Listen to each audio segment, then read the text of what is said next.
บ่ได้นอนเลยแม่นบ่ไม่ได้นอนอ๋อมันเปียกมาจุดใดนี่มีเปียกมาทางนี้ มีซาสีน้องเฮ็ดได้บ่ ได้ได้บ่น้องกินนี่ไปกินอยู่ไสอยากกินโดยคือป้าอ๋อเฮ็ดกินอยู่ป่าเอาสิอยากเอาผัวคือกัน โดย แต่บ่มีไผมัก โดย ถ้ามีคนมักก็เอาคือกัน เอาคือกัน เพราะว่าเฮาก็ครอบครัวยากจนเป็นลูกกำพร้าเนาะเป็นลูกกำพร้อยบ่มีไผมักเนาะเรือนศาลบ้านซ่องสิอยู่ก็บ่มีทุกคนเลยก็คือฝนตกก็คือจุดนี้บ่น้องนอนบ่เวลาฝนตกก็เป็นเปียกหมดเลยแตกหมด18ปีน้องเจ้า17บ่น้องห้องน้องนี่นอนกับหมู่อีกส่วนเจ้าไปนอนคนหมู่เขานอนนำกันเป็นยังไงดอกบ่ได้บ่ได้แต่มันแคบคันฝนตกก็นอนบ่ได้อีกคันผู้บ่าวมาเล่นแม่แอนเจ้าคือเข้าห้องอยู่นี่เลย โดย ประตูก็บ่มี บ่มีเลย เคยปีนทางนี้เคยมีบ่น้องบ่มีเขาเอิ้นชื่อบ่มันสิ เอิ้นชื่อผู้สาวอยู่เฮือนบ่โดย คันเฮาอยู่เฮือนเฮาตอบว่าจังใด แมน อยู่เฮือน แม่น ขึ้นไปเลย โอ้ของพันของน้องตอนนี้อยากได้หยังน้อง อยากได้ซาซิ ช่างอาชีของพันที่2ในบัดนี้อยากได้หยัง เอ็มเฮือน อยากได้ไม้เฮียเอ็มเฮือน ตอนนี้อยู่บ่ได้แล้วเฮือนน้อง เวลาฝนตกนี่เปียกเลย โดย โอ้ของพันที่3อยากได้หยังน้อง อยากได้พัว อยากได้ผัวเว้าแท้บ่ บ่เตะบ่ โอเค เว้าแท้ส่วนเอื้อเด้ เอ้ยเด้ อยากมีคนดูแล อ๋อ ตอนนี้เป็นลูกคำฟ้าคำพร้อยบุมีคนดูแล ก็เลยอยากได้พวกคือหมู่คู่ๆเนาะ อยากสร้างครอบครัวเนาะ ถ้าสมมุติว่าเอื้อยเอาผัวเจ้าบ่เสียใจบ่ เสียใจ เสียใจบ่เอื้อยสมมุติว่าน้องเจ้าเอาผัวแล้ว เจ้าก็บ่เสียใจบ่หรือว่าเสียใจ ว่าเสียใจเราเอาตัวกับน้องดี อ๋อ น้องดีคนดูแลเรา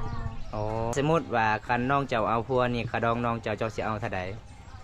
บ้างดองขยานยันไปโทรมา บ่เอาขาดองเลย บอกเขาดองเลย คันเอาขาดองนี่ยันเขาบ่มัก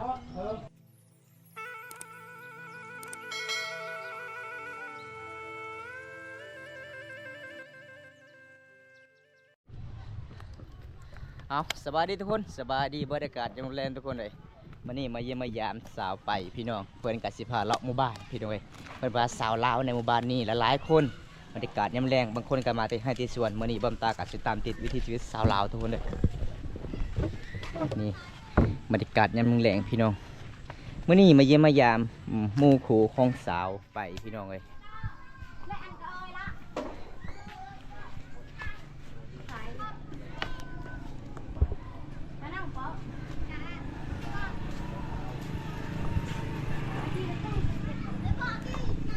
อยู่ไซหมู่เจ้านะไปตักน้ำไปเบิ้งไปทุกคนเลยเลาะทางหมู่บ้านนี่พี่น้องบันสวนเด้อ สบายดี บันสวนสาวน้อย ย่างนี่ต้มย่างนี่ เอาโอ้บรรยากาศหมู่บ้านนี่พี่น้องอยู่ตามป่าตามดงเลยทุกคนเลย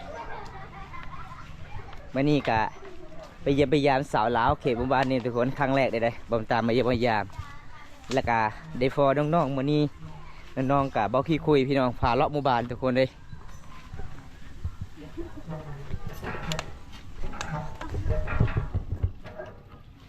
โอ้เคยแห่งอยู่เนาะ มีที่เป็นสาวงามๆเลยทุกคนในหมู่บ้านนี่อันนี้คือหมู่เจ้าปะโอ้สบายดีผู้สาวนี่เอื้อยเจ้าไปใส่ฮะไปให้แล้ว บอ ไปใส่เอาพัว บอ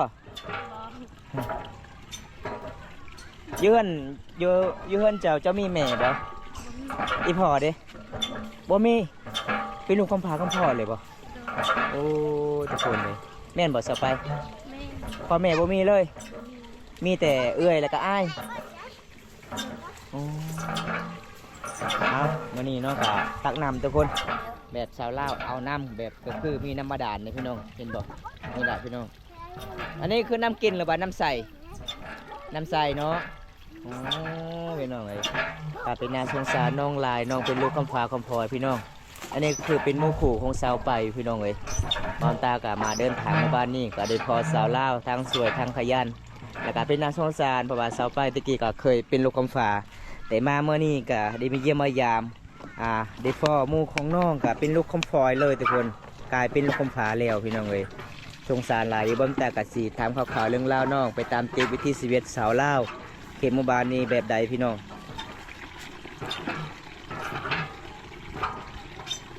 บ้านส่วนผู้สาวบ้านบ้านบ่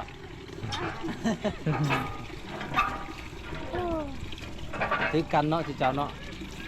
น้องก็นอนนำกันเนาะอ๋อ บ่สไปกับผู้นี้บ่จะว่านอนน้ำกันน่ะอ๋องามเลยเนาะเจ้าเนาะ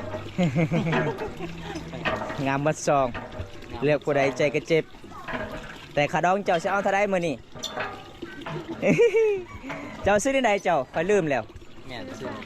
ฮะ ซื้อเศร้าเศร้าอาเศร้า สาว โอ้สาวอาสาว แม่นบ่สาวอาสาวทุกคนเลยโอ้อันนี้คือสาวไปสุดเอื้อยเจ้าซื้อที่ใด ซิว อาซิว อาซิว โอ้อาสาวอาซิวจะเป็นพาแฝกบ่น้องบ่แม่นนี่ล่ะพี่น้องเลยพ่อแม่จากไปแล้ว บ่มีพ่อแม่บ่ บ่มีเลย อ๋อหากูฮู้เด้อจักปีแล้วเจ้าเนาะ 17 ปี 7 ปี อ๋อ17 ปีสุดเอ้ยเจ้าจักปีบ่ฮู้เอ้าคือเจ้ากะใหญ่กันใหญ่ซ้ำกันเลยตอนเบาตาไปเยี่ยมยามตอนนั้น ทุกคนนะทางนี้ก็ต้องคนต้องสู้ทุกคนเยือนน้องน่าจะบ่มีน้ำน้องเบิ่ง แม่ คู่น้องก็เสียบเอาทุกคน โอ้คุเจ้ามันแตกหมาแล้วเนาะ มันหักเลย สาวอาสาวโอ้สาวอาซิวอยู่ไสอยู่เฮือน ยังบ่ทันมาทุกคนสาวอาซิวอันนี้สาวอาสาวเบิ่งคุกับน้องเฮียคุมันก็สิแตกมาแล้วพี่น้องเอ้ยนี่เห็นบ่อุ้ยพี่น้องเอ้ยน้องก็สิมาเจาะทำแบบนี้เลยทุกคนโอ้เฮือนน้องพี่น้องเอ้ยนี่เฮือนของน้องเอาหอดเฮือนเขาสานเลยเนาะอันนี้เป็นเฮือนเจ้าปะโอ้เอาไปบัตรเลยทุกคนเลยลูกคำฟ้าคำพลอยพี่น้องกินหนาสงสารน้องหลายเลยทุกคนเอา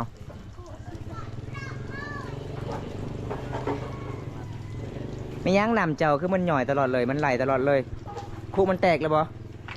โอ้เบิ่งทุกคนน้องก็มาจบแบบนี้เลยเด้เห็นบ่บ่มีคุบ่มีเงินพี่น้องบ่มีเงินจักซื้อคุไม่ก็เลยน้องก็มาเจาะแบบนี้พี่น้อง เบิ่งนี่นะเจ้าเอาบุญตา เจาะเอาเบิ่งนี่งามนี่ แต่ว่าตัวนี้ยิ้มเอา ยิ้มเอาโอ้เห็นบ่มีพ่อบ่มีแม่แบบนี้ล่ะพี่น้องเอ้ยเป็นน่าสงสารน้องหลาย ใส่เจ้าเด้ หากันมาแต่เมือง บอ มาแต่ไส ไปหาผู้บ่าว มาแต่ไฮโอ้ไปอนุญาตขึ้นเฮือนเจ้าก่อนน้อง ขึ้นได้บ่ โอ้มี2บันไดเลยเนาะ บันไดเลย เอาอนุญาตขึ้นเฮือนน้องก่อนสิถามข่าวๆเรื่องราวน้องก่อนทุกคนเลยอนุญาตขึ้นเฮือนศาลเด้อทุกคนโอ้ยพี่น้องเอ้ยนี่เห็นบ่คาบัดเฮือนกันน้อยๆทุกคนเลยโอ้ต้องแบบนี้เนาะเวลาแขกมาเยี่ยมมายามทุกคนเห็นบ่ขนาดเฮือนศาลบ้าน2น้องประมาณซ้ำนี้น้องก็ใจดีหลายเลยทุกคนเลยตอนหักแขกมาเยี่ยมมายามพี่น้องเก่งข่าวกันน้ำเลยบ่น้องย่างอ๋อส่วนเอ้ยเจ้าพากันมาเนาะเวลาน้องไปอาบน้ำนี่ไปอาบอยู่ไส เอาน้ำ น้ำห้วยอ๋ออันนี้คือห้องนอนเจ้าบ่โอ้ แม่นบ่ ทุกคนเลยแม่นบ่น้องห้องนอนเจ้าแท้บ่ นอน อ๋อเดี๋ยวในญาติเบิ่งก่อนทุกคนเลย เบิ่งได้ อันนี้น้องว่าห้องนอนสาวโสดนอน เดี๋ยวเบิ่งก่อนเอ้าพาอันไปเบิ่งก่อนได้บ่น้อง ได้ ไปเขาลองเบิ่งเอาเบิ่งห้องนอนก่อนทุกคนเลยลูกคำฟ้าคำพลอยประมาณซ้ำนี่บ่ โดน โอ้พี่น้องเอ้ยด้วยเพย์บัตรเลย มีบ่โจรสิมาเคาะเวลากลางคืนบ่ มีบ่ บ่มีบ่เนาะ โดน โอ้คันเขาเจ้าเอาไผมาจุดนี่มันหมดเลยเนาะใหม่เนาะมันเป็นไผบัดอันนี้มันก็สิเปื่อยหมดเลยทุกคนเห็นบ่พี่น้องเดือนน้องโอ้บ่มีไผเฮ็ดซอยทุกคนเลยดูคำฝากคำพ่อยพี่น้อง ก็คือเสาได้ยินเสาไปว่าถ้าว่าฝนตกนี่บ่ได้นอนเลยแม่นบ่ ไม่ได้นอน อ๋อมันเปียกมาจุดใดนี่ นี่เปียกเลย มาทางนี้ ยังบ่มีสังกะสีบ่โอ้คันมีสังกะสีน้องเฮ็ดได้บ่ ได้ ได้บ่น้องตอนนี้อันนี้เฮือนน้องประมาณจักปีแล้ว ประมาณ2-3 ปีแล้ว 3 ปีแล้ว อันนี้น้องได้เงินมาแต่ไสเฮือนหลังนี้นะ อืม บ่ฮู้บ่แม่นทีมงานเบาเตียงมาซอยบ่บ่ฮู้บ่แม่นบ่น้อง บ่ฮู้เลย เจ้าบ่ฮู้เลยบ่เจ้าไปไสคือเจ้าบ่ฮู้ฮะ จะไปแขกแล้วอ๋อพี่น้องเอ้ยอันนี้ก็คือพอได้ยินข่าวๆเขาว่าเป็นทีมงานเบาเตียงมาซอยจักแม่นแท้หรือบ่พี่น้องกะประมาณซ้ำนี้ได้ยังบ่ทันได้แล้วทุกคนเลยเพราะว่าน้องก็เป็นลูกคำพาคำพ้อยปกติเฮือนน้องก็จะเป็นเฮือนน้อยๆเลยทุกคนอยู่บ่ได้พี่น้องเอ้ยกะเป็นน่าสงสารน้องหลาย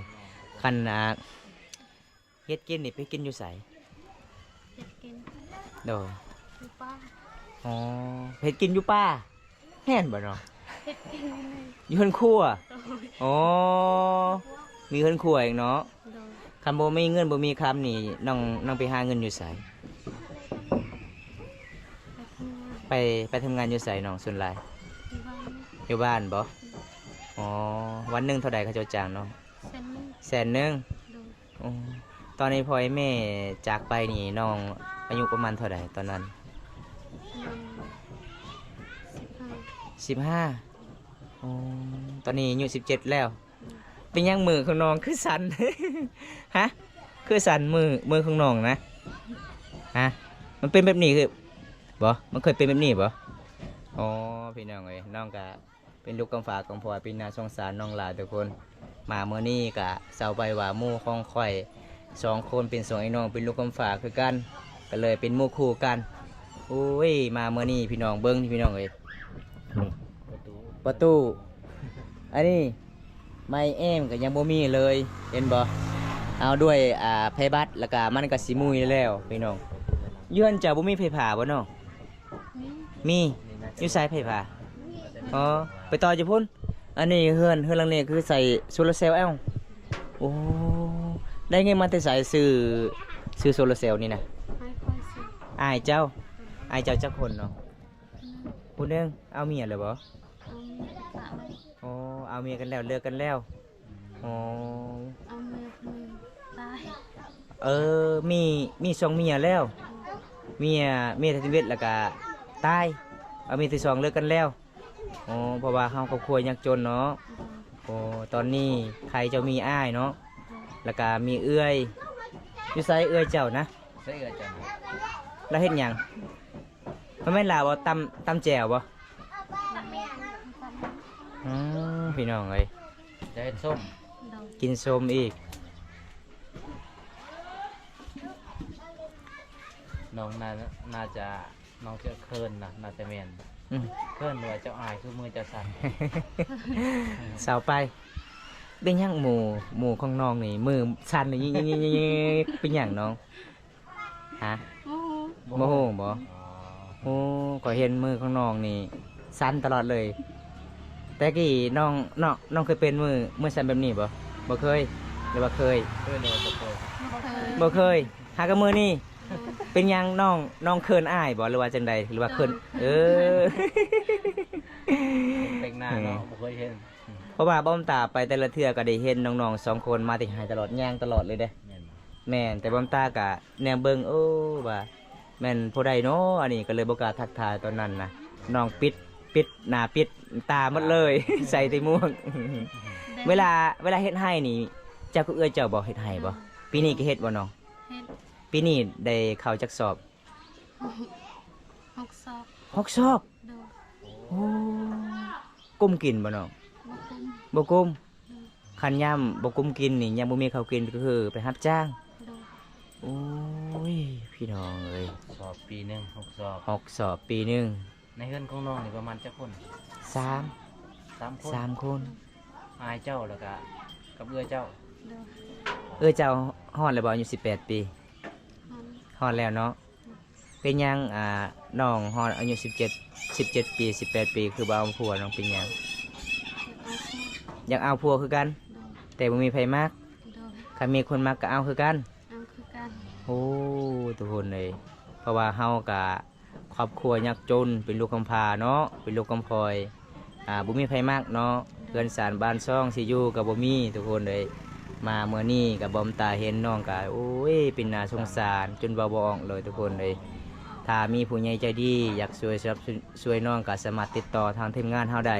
หรือว่าน้องสายบอมตาได้พี่น้องบ่าววงฟอร์มองกองแล้วก็บ่าวบอมตาบ้านนอกฟอร์มองกองโอ้ยเห็นแล้วก็เป็นน่าสงสารเลยทุกคนเลยเห็นบ่พี่น้องอันนี้ก็คือก็เป็นทีมงานเบาเตียงมาซอยเขาเว้าพี่น้องตะกี้จากแม่นเทหรือบ่บอมตาก็บ่ฮู้ข่าวๆเรื่องราวบอมตาก็บ่เคยมาตอนนั้นเนาะแต่ได้ยินข่าวๆเขาว่า เขาเอา โอ้พี่น้องเอ้ยอันนี้คือห้องนอนก็คือฝนตกก็คือจุดนี้บ่น้องนอนบ่คอยเห็นคลิปคอยเห็นวิดีโอสาวปลายส่งมาคือจุดนี้บ่เวลาฝนตกก็มันเปียกหมดเลย แตกหมด โอ้พี่น้อง จะฮู้จักจังไดกับบ่คุณตา เป็นแฟนเก่าเด้ โอ้ยนั่นนี่ก็บ่กล้าเว้านั่นแหล้ว หยอกกันเด้อทุกคนหยอกกันเด้อ น้องแบบหน้าเศร้าๆเฮาก็เลยตลกอีกจังหน่อย แม่นกันบ่ได้หยอกบ่ได้หัวกันบ่เอาผัวก็บ่มีลูกกันเลยต้องหยอกแบบนี้ล่ะทุกคนเลย เจ้ากินข้าวแล้วบ่เนาะ ยังบ่มีอาหารบ่เนาะ โดย มีหันกิน น้องข้ามาแต่ไสนี่นะมาแต่หายบ่ มอด อยู่เฮือนเจะเฮ็ดหยังมื้อนี้ คอยพัก พักพร โดย โอ้เมื่อวานนี้ออกให้บ่ โดย แล้วก็มื้ออื่นแล้วก็สิออกให้ต่อ โดย อ๋อเวลาน้องออกให้นี่แม่นผู้ใดนึ่งข้าวแต่เช้า คอยเอง เจ้าแล้วก็ตอนแรงเอื้อยแม่นบ่ โดย อ๋อเปลี่ยนกันเฮ็ดเนาะ แบ่งกันเฮ็ด อ๋อพี่น้องเอ้ย เวลาที่เจ้าไปให้ไปหน้านี่ไปนํกันบ่กับเอื้อเจ้าน่ะ โดยไปนำกัน ใส่น้ำกันอืม ทางเวลาชุน้องสิเอาพัวนี่ก็ได้เอาน้ำกันบ่ การสมมุติว่าคันเอื้อยเจ้าสิเอาผัวนี่เจ้าบ่สิใจบ่ เสียใจ เสียใจเนาะบ่มีไผซอยเวียก เคยไปนํกันเลยเนาะ เคยไปน้ำกัน เจ้าก็เคยเอาให้งานกันบ่กับสาวไป เคย เคยอยู่บ่สาวไป เคย เป็นยังไงเราเฮ็ดเวียกสุดยอด ดุมันจังใดก็สู้ๆเด้อดองเด้อเป็นกำลังใจให้อย่าคิดหยังหลายเฮากะชีวิตเฮาเกิดมาเลือกบ่ได้เป็นลูกกำฟ้ากำพร้อยกันแล้วแต่เฮาก็ต้องสู้เฮาเฮ็ดสิ่งที่เฮาเฮ็ดได้ แม่น แต่บ่ควรหลักบ่ควรหยังนำสาวบ้านเด้ออย่ากินหยังต้องข้อนำสาวหมู่บ้านเอาเป็นลูกกำฟ้ากำพร้อยเฮ็ดในใดชีวิตคนเฮาเลือกก็บ่ได้ทุกคนเลยเห็นน้องเราเรื่องราวแล้วก็เป็นน่าสงสารน้องลายเบิ่งแหนมเบิ่งทางนี้ก็ประมาณซ้ำนี้ก็ยังเจ้าประมาณซ้ำนี้บ่น้อง โดย โอ้ เครื่องเด้ตอนนี้บ่เครื่องนะ โดย ประมาณซ้ำนี้ 4-5 นี่ พื้นทุกคน 4-5พื้น2ไอ้น้องแล้วข้างคอมพันน้องตอนนี้อยากได้หยังอ้ายถาม น่าจะใส่บ่ได้นะ อยากได้ ใส่อาบ อยาก น้ ได้ซาซี อยากได้ช่างอาชี โดย โอ้อยากได้ช่างอาชีเฮ็ดต่อทางนั้นบ่น้อง โดย อ๋อแล้วก็จะได้คุแน่ โดย ข่อยเห็นคุเจ้ามื้อนี้โอ้ยเวลาเจ้าไปตักน้ำนี่ต้องแต่งมันย่อยไปฟอร์ม ำแม่ แล้วก็เห็นเจ้ายิบอีกขุ คนอื่นข่อยบ่เคยเห็นได้ที่ยิบขุแต่มาเฮือนเจ้าโน้ยน่าสงสารหลายเลยน้องเอ้ยมามื้อนี้ทุกคนเลยเห็นหมู่ของสาวไปก็เป็นน่าสงสารสำคัญกับสาวไปเลย อืม ย้อนสาวไปก็ถ้วยก็บ่มี แม่นสาวไปก็เป็นลูกคำฟ้า แม่ อันนี้เป็นลูกคำฟ้าคำพลอยเลย แม่ เบิดคำสิเว้าเลยทุกคนเลยคันเจ้าสิเอาผัวมื้อหน้าสาวไปสาวหยังสาวบ่สาวอย่าเอาผัววัยรุ่นเด้อถ้าเอาผัววัยรุ่นนี่เขาปะได้น้องเลยเอาผัวอายุรุ่นใหญ่ๆโลดเขาฮักเขาเพลงใครจะเอาผัวสัมปบุญตาไล่ใจแท้ หยอกกันเด้อทุกคนเด้อเอลี่ได้น้องเด้อเดี๋ยวไอซีบอกให้น้องให้ฮู้จักเพราะว่าบัมตาไปแต่ละหมู่บ้านก็ได้เห็นสาวลาวหลายๆคนในเขตชนบทเอาผัวแต่อายุยังน้อย15-16เอาผัวคนรอๆสุดท้าย3มื้อเป็นแม่ห้าง ได้ลูกมาพร้อม แม่นบางคนบ่ได้ลูกบางคนก็ได้ลูกคันเอาผัวอายุรุ่นเท่าๆนู่นโอ้ยเขาฮักเขาแพงมีหยังก็ได้กินมีปากได้กินป่าคันเอาผัววัยรุ่นนี่มีป่าผัวไปขายเบิดไปกินเบียร์กับผู้สาว เอาพี่น้องเอ้ยน่าสงสารหลายพี่น้องเขาก็ยอกน้องแน่มื้อนี้ให้น้องกะเศร้าๆนิดนึงเพราะว่าเห็นน้องเศร้าๆนิดนึงเขาก็เลยตลกนิดนึงทุกคนเลยโอ้อันนี้คือเอื่อยบ่โอ้สบายดีเอาแนมมึงอ่านแล้วแม่เป็นยังไงฮะเป็นยังไงน้องถ้าก็มาที่ใส่ดีน่ะ มาเป็นทาง อ๋อเจ้ายุ่งจักปีน้อง เป็น 18 ปีน้องเจ้า17บ่โอ้พี่น้องเอ้ยกินข้าวกินน้ำเลยบ่ กินแล้วบ่ กินแล้ว กินแล้วได้อาหารหยังมื้อนี้ หักกินเขาเพียง กินข้าวเที่ยงข้าวแรงยังบ่ทันได้กิน เข้าเที่ยง โอ้ เข้า ทุ เที่ ก ยง คนเลย 2 โมงแล้ว3 โมงแล้วเนาะ มื้อนี้ไอ้ายขอถามเด้อน้องได้ข้าวจักสอบปีนี้เขาให้ฮะ เขาก็ชอบ6กระสอบโอ้แสดงว่าน้องบ่ได้ตัวเนาะน้องก็เว้า6สอบเนาะ แม่ ถามเอ้ยก็6สอบพี่น้องเอ้ยน้องก็เว้าความจริงเลยทุกคนเลยเป็นลูกคำฟ้าคำพลอยเลยเด้อพี่น้องเอ้ยอายุเอ้ยก็18 ปีน้อง17 ปีส่วนสาวไป15 ปีเป็นหมู่คู่ฮักเพลงกันทุกคนเลย เดินคนละปีเดียวนะ แม่ ตามเบิ่งนี่คิดว่าผู้นี้เป็นอายเศร้าๆนี่เป็นเอื่อย แม่ ที่แท้แล้วสาวยังก่อ สาวซิวสาวอาซิว สาวสิ สาวเจ้าคือสาวอาซาวโอ้อย่าปะตัวเดินทุกคนเลยอาซิวอาซาว ข่อยมาเมื่อนี้พอดีเอ้ยน้องมาเจ้าก็เริ่มสาวแล้วเนาะมือเจ้าสันเนาะ บางทีนี่สันตลอดเลยยึกโอ้ยบำตาเป็นยังเนาะน้องบ่สบายบ่ แม่น มาจักว่าน้องเขินบ่าวบุญตามาเยี่ยมมายามทุกคนเลยน้ำมือน้องจึงตียึก บ่เห็นคนรอบ่รอเบาๆตารอบ่รอ รอจักเปอร์เซ็นต์เอา ร้อย 100 ขอบใจเด้อที่ย่องไอ้บ่มีหยังสิให้ได้น้องเอ้ยอันนี้ก็คือเจ้านอนอยู่นี่บ่สองไอ้น้อง คอยนอนเพื่อนหมู่ อ้าวเป็นหยังเจ้าคือปะแต่น้องนอนอยู่นี่ นอนอยู่นอน ฮะ นอนกับหมู่ อ๋อ น้องห้องน้องนี่นอนกับหมู่อีกส่วนเจ้าไปนอนคนหมู่เขานอนนำกันเป็นยังไงน้องบ่ได้บ่ ได้แต่มันเทพ มันเคบมันอึดอัดเนาะคันฝนตกก็นอนบ่ได้อีกโอ้ทุกคนเลย เป็นผู้ใดจะไปนอนเป็นพี่น้องบ่ เพื่อนพี่น้อง พี่น้อง หมู่ น้อยคันผู้ลำคันผู้บ่าวมาเล่นแม่แอนเจ้าคือเข้าห้องอยู่นี่เลย โดย อืมประตูก็บ่มี บ่มีเลย คำว่าบ่าวมีบ่บ่าวเคยปีนทางนี้เคยมีบ่น้องบ่มี ขึ้น ส่วนไร บันไดเนาะ ส่วนไรเขามาก็คือเขามาดีเนาะเขาเอิ้นชื่อบ่ มันสิ เอิ้นชื่อผู้สาวอยู่เฮือนบ่ โดย คันเฮาอยู่เฮือนเฮาตอบว่าจังใด แมน อยู่เฮือน แม่น ขึ้นไปเลย โอ้คันผู้บ่าวเท่าเด้บัดนี้มาหาเป็นจังไดกระลุกบ่ บอ บ่ลุก โดย โอ้เป็นหยังคือลูกผู้บ่าวเท่านะ แต่ บ่ลุกโอ้เลือกผู้บ่าวล่อ หยอกน้องทุกคนเลยก็คือประเพณีเกษรมดบ้านเฮาชมฟ้ามองกองคำว่าเวลาไม่ลิ้นไม่แอนผู้สาวลาวก็คือแบบนี้เลยพี่น้อง แต่คันมีโจรคันน้องมีเงินมีคำนี่ปนจนแน่นอนปนแน่นอนพี่น้องเอ้ยเห็นบ่โอ้ยพี่น้องเอ้ยนี่ก็คือมันก็บ่มีแล้วพี่น้องเป็นอีหยังเนาะ แม่น อยู่เฮือนอยู่ศาลทุกคนอืม เอาซิวสาวตอนนี้ไอ้บุมีหยังหลายมาเยี่ยมมายามด้วยน้องเด้อของพันของน้องตอนนี้อยากได้หยังน้อง เด็กได้ซาซิ ช่างอาชีของพันที่2ได้บัดนี้อยากได้หยัง เอ็มเพื่อน อยากได้ไม่เฮียเฮือน ตอนนี้อยู่บ่ได้แล้วเฮือนน้อง เวลาฝนตกนี่เปียกเลย โอ้ของพันที่3อยากได้หยังน้องอยากได้ผัวบ่แท้บ่ บ่เตะบ่ บ่แท้ส่วนเอื้อเด้ ผู้เอ้ยเด้ อยากได้เพื่อนคือกัน อยากได้เฮือนคือกัน ได้เงินอยู่ โอ้ เขากินข้าวกินแน่ แล้วก็อยากได้ครัวอยากได้ผัวแน่ เป็นลูกกำพร้าอยากมีคนดูแล อ๋อ ตอนนี้เป็นลูกคำฟ้าคำพร้อยบุมีคนดูแล ก็เลยอยากได้ผัวคือหมู่คู่ๆเนาะ อยากสร้าง อยากสร้างครอบครัวเนาะโอ้ยพี่น้องเอ้ย 18 ปีก็ยังมีครอบยังมีครัวแล้ว อยากได้รถ อ๋ออยาก อยากไปใส่ไปให้เวลามือ อืมเวลาออกให้ออกสวนซอยน้องนี่ย่างตลอดเลยบ่ ยังเนาะ อ๋อ คันสมมุติว่าน้องมาแต่ให้แล้วก็คือเขาได้เฮ็ดจังได๋ มัน อองเอ้าบ่ มอง จ้างชาวบ้าน แล้วก็ส่งให้งานบัดนี้โอ้พี่น้องเอ้ยน้องเคยเอ้าอยู่บ่ให้งานในสามหมู่บ้านเคยอยู่บ่เขาเจ้า จ้างเขา อ๋อรับจ้างได้เนาะใครแต่ชาวบ้านเอาได้ทุกคนเลย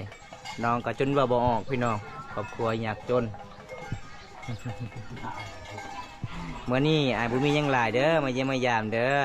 ก็คือน้องว่าอยากได้สังอาซีแล้วก็ไม่เฮียเนาะแอมเฮือนซานแล้วก็อยากได้แฟนพัวคือหมู่คู่ๆทุกคนเลย ถ้าสมมุติว่าเอื้อยเอาพัวเจ้าบ่เสียใจบ่ เสียใจ เสียใจบ่เอื้อยสมมุติว่าน้องเจ้าเอาพัวแล้ว เจ้าก็บ่เสียใจบ่หรือว่าเสียใจ ว่าเสียใจเราเอาตัวกับน้องดี อ๋อ น้องดีคนดูแลเรา อ๋อ ใจน้ำ โดยเพิ่นว่าดีใจนํพี่น้องเอ้ยการสมมุติว่าคันน้องเจ้าเอาพัวนี่ขาดองน้องเจ้าสิเอาเท่าใด บ้างบ้างพยานยันที่โทรมา อ๋อ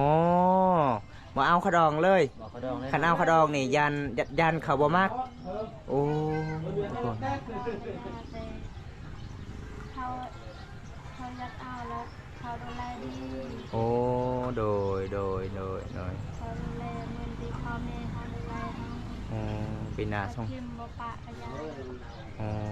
พอมีคนดูแลเนาะโอ้สงสารน้องหลายเลยทุกคนเลยจันใดบอมตาค่ะสิปิดไว้สุนี้ก่อนพี่น้องถ้าผู้ใดอยากสนับสนุนหรือว่าช่วยเหลือน้องก็สามารถติดต่อตามทีมงานเฮาใดพี่น้องก็เป็นลูกคำฟ้าคำฟอยดีทุกคนอันนี้